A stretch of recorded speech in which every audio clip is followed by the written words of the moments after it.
विद्या की देवी सरस्वती, माता पिता गुरु, नवग्रह की चरण वंदना तथा आप सभी सुधी दर्शक को मेरा हार्दिक अभिवादन तथा नमन।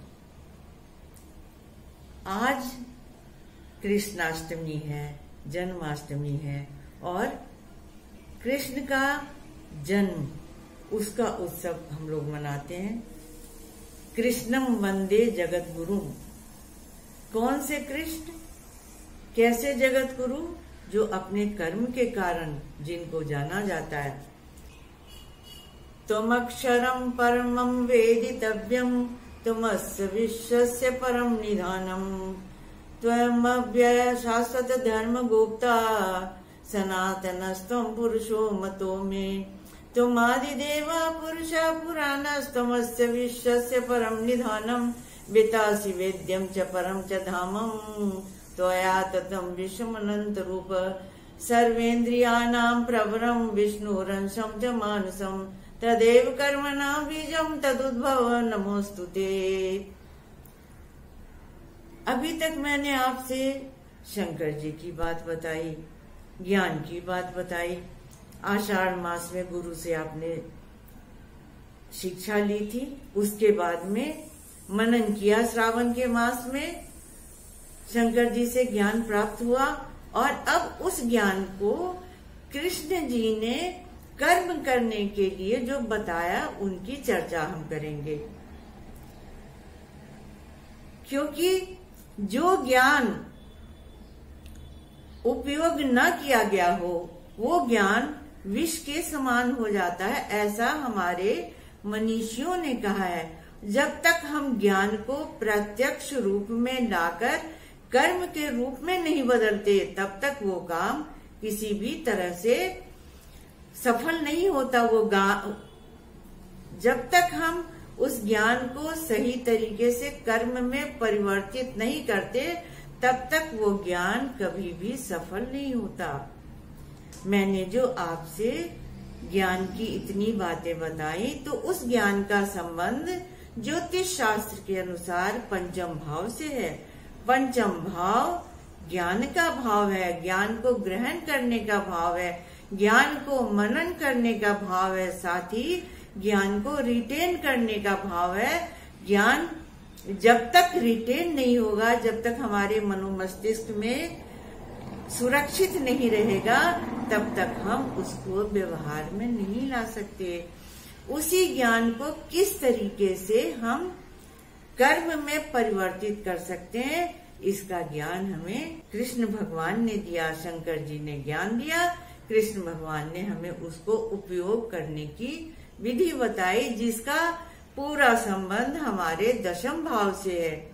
अगर हम केवल ज्ञान को ही संचित करते रह गए और दशम भाव को, कर्म को नहीं अपनाया, तो कुछ भी फलीभूत नहीं होता। मैंने आपको पहले भी कई बार बताया है कि मनुष्य जब होता है, उसका जो शरीर है और पंचम भाव है और फिर दशम भाव है, उसी से आदमी की उन्नति होती है और कर्म से ही व्यक्ति जाना जाता है। अकर्मण्यता मनुष्य को कहीं पर भी प्रश्रय नहीं देता, आगे बढ़ाने का काम नहीं करता। वैसे भी मैंने आपको कई बार इस बात को बताया कि जब हम पत्री देखने बैठते हैं, तो सबसे पहले शरीर को देखते हैं, लग्न को देखते हैं और फिर दूसरा भाव दशम भाव आ जाता है, अर्थात शरीर कैसा है और दशम भाव इसका कैसा है। आप लोगों में से कई लोगों ने गीता का अध्ययन किया होगा। पूरी की पूरी गीता कर्म के लिए ही जानी जाती है। जहाँ योगेश्वर श्री शंकर जी कहे गए हैं, वहीं कर्म योगेश्वर, कर्म से योग की साधना, इसके विषय में हमें कृष्ण ने बताया। जब तक हम जाग करके, जागना क्या? पंचम भाव। जाग करके, जागना अर्थात ज्ञान का भाव। जागना अर्थात जानते हुए भी सोने का नाटक नहीं करना। जानते हुए जब हम किसी काम को करते हैं, इसका तात्पर्य ये है कि कर्म की कुशलता तभी आती है जबकि उसके विषय में पूरा ज्ञान हो।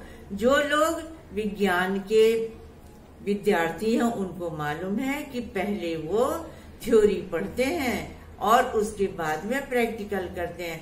अगर थ्योरी सही नहीं हुई, आपको हाइड्रोजन कैसे बनाना है, ऑक्सीजन कैसे बनाना है, अगर आपको इसकी जानकारी नहीं हुई तो आप आगे उसको नहीं बना सकते। इसलिए ज्ञान उतना ही ज्यादा जरूरी है और उस ज्ञान को सही तरीके से कर्म में परिवर्तित करना, इसकी आवश्यकता होती है। तो आपने जब ज्ञान को प्राप्त किया तो कर्म करिए। कर्म करने से ही आपका भाव आगे बढ़ेगा। भाव अर्थात क्या? काम करने की इच्छा। जब तक आप पुरुषार्थी नहीं होंगे तब तक आप कुछ भी नहीं कर सकते। गीता में भी श्री कृष्ण ने अर्जुन को तो हर समय समझाया ही है ज्ञान के विषय में। उन्होंने जनक जी की भी प्रशंसा की कि जनक जी भी अपने काम से ही जाने जाते हैं। काम क्या? अपनी सुरक्षा करना, अपने राज्य में रहने वालों की सुरक्षा करना। लेकिन वो भी सब कुछ जानते हुए भी, लेकिन किसी में भी वो लिप्त नहीं हुए, निर्लिप्त भाव से काम को करना।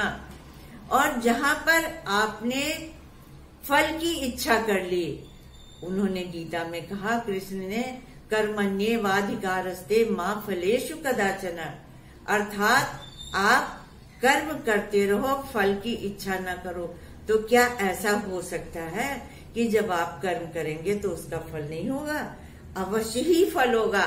ये अलग बात है कि वो फल आपके लिए लाभदायक है या उस समय तुरंत उसका लाभ नहीं हुआ।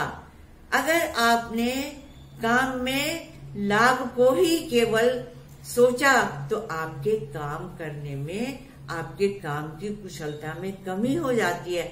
आपका ध्यान भंग हुआ और काम आपका सफल नहीं होगा। इसलिए आप सिर्फ केवल काम पर ही अपने आप को केंद्रित करिए, फल तो उसका होना ही है। लेकिन अगर कभी आपका फल उस समय पर तुरंत सार्थक नहीं हुआ, सार्थक अर्थात आपकी इच्छा के अनुकूल नहीं हुआ, तो जो भी आपने सीखा उसको कभी भी आप उपयोग में ला सकते हैं। कि ज्ञान कोई वाटर टाइट कंपार्टमेंट नहीं है जिसका आप उपयोग कहीं दूसरी जगह नहीं कर सके। इसलिए काम पर केंद्रित होएं। कई लोग मेरे पास में आते हैं पूछने के लिए कि मैडम मेरे भाग्य में क्या लिखा है। मैं हमेशा उनसे कहती हूँ कि मैं कर्मवादी हूँ, भाग्यवादी नहीं हूँ। कर्म से ही भाग्य को बनाया जा सकता है और अगर आपने कर्म ही नहीं किया तो भाग्य को क्या परिवर्तित आप कर पाएंगे। भाग्य आपका तभी साथ देता है जबकि आप सही कर्म को करें। सही कर्म क्या है?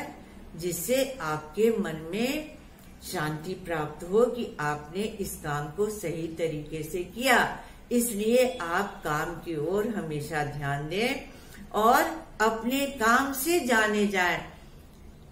धनानि भूमो पशवश्च गोष्ठे भार्या गृहद्वारे जन श्मशाने देहश्चितायां परलोक मार्गे कर्मानुगो गच्छति जीव एक। धन जमीन में गड़ा रह जाता था। पहले बैंक नहीं होते थे। वो राजा सोने के कलश में, मंत्री चांदी के कलश में, सेनापति तांबे के कलश में और जनसाधारण मिट्टी के कलश में उसको धन को दबा देते थे। मरने के बाद में किसी को ज्ञात नहीं होता था कि कहाँ गया वो धन। पशुवश्च गोष्ठे, पशु भी धन होता है, बार्टर सिस्टम, जिसको एक दूसरे को बेच करके और हम उसको अपने लिए अनुकूल कर सकते थे, अपने लिए सामान ला सकते थे। भार्या गृहद्वारी, पत्नी को भी धन माना गया जो कि संतान को उत्पन्न करती है, जो कि आगे हमारे कुल को चलाने वाली होती है।